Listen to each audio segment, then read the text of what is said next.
All right, friends, in studio with us, I have the wonderful and debonair, just back from overseas, Mr. Andrew Young. So good morning, Andrew. Morning, Eric. Great to be back.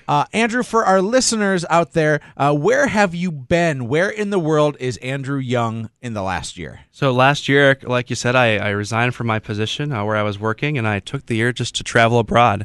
So I based myself in New Zealand. Traveled in Australia, New Zealand, and all around Southeast Asia, Thailand, Vietnam, Cambodia, Laos. Great year. Jealousy is overflowing as you're saying that. How was the year? How was the experience? Oh, it was phenomenal. You know, it's really, really great to be in Fargo, but to be able to take a step out and really experience and see the world and all the different cultures and different types of people. Now, one of the most interesting things with this, Andrew, is that you're not somebody who's 70 years old and just deciding now to experience the world. You wanted to experience the world at a young age. For the people listening, how old are you? Where are you from? What's your story and background? So last March, I turned 25. I grew up in Napoleon, North Dakota. And that's exactly right. I wanted to be able to travel the world while I could still be extremely active. You know, I actually just took a backpack with me. I didn't take any more than that. Oh my And, stayed in hostels, camped. Of course, in New Zealand, rented a house.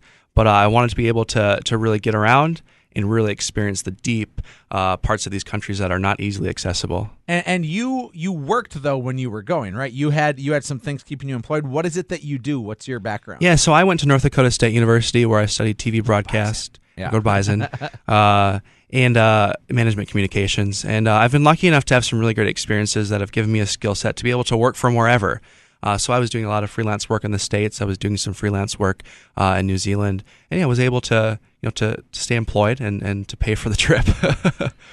Fascinating to hear of somebody who has broadcast journalism and figuring out how to produce things on TV. What have you done at your ripe young age, Andrew? Yeah, so at North Dakota State University, I was pretty lucky to get some really great opportunities. So I was able to help start the TV station on campus at NDSU. And from there, I was able to go intern at ABC Network News in New York City, where I later held a position for a couple months. And then I moved to Los Angeles to work in entertainment. I helped produce a country music award show. You passively say that, but for those of you who weren't listening intently enough, Andrew interned for Diane Sawyer and then interned for the Country Music Awards and just turned 25. So again, in studio with us, the fascinating Andrew Young, who is now back in Fargo after a year of traveling abroad.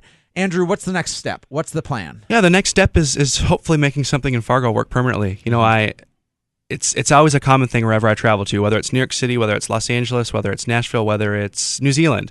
One thing is always common. I always want to get back to Fargo. I always enjoy the experience while I'm there. I do as much as I can. I see as much as I can. I meet as many people as I can.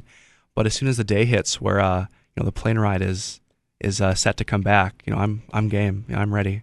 You are not in the minority anymore. Fargo is a place that people have maybe ran from in the past. I grew up in Fargo, and staying in Fargo was a bit cliche. Not many people did it, but now there's this young generation and we're not that far apart in age, but there's this young generation of people who are saying Fargo's where I want to make a living. They may be overtly talented and specialized to boot, but they're choosing to stay in Fargo. So my question, Andrew, is there opportunity for you as a young professional with a very specific skill set in a town like this? Absolutely. Fargo in the last 5-10 years has created itself as a recruiting powerhouse. I mean, when I think of Fargo, when I think of all the places I've been in the world, Fargo really has everything. Whether you're 60 years old and just retired, or whether you're 23 years old and just graduated college, Fargo has It has shows, it has music, it has art, it has retirement homes, it has malls, it has shopping places, it has everything. Mm-hmm. You can keep yourself entertained, and you can find a position, and you can find a job that works for you. And if you can't, Fargo is a place where you can create opportunity. So what it boils down to, Andrew, and why this ties into real estate radio, is knowing the future of the economy is imperative. And I believe that our economy is going to continue to get stronger because of young people like you who are going to bring jobs, bring value, and are not running from this place, instead running towards this place.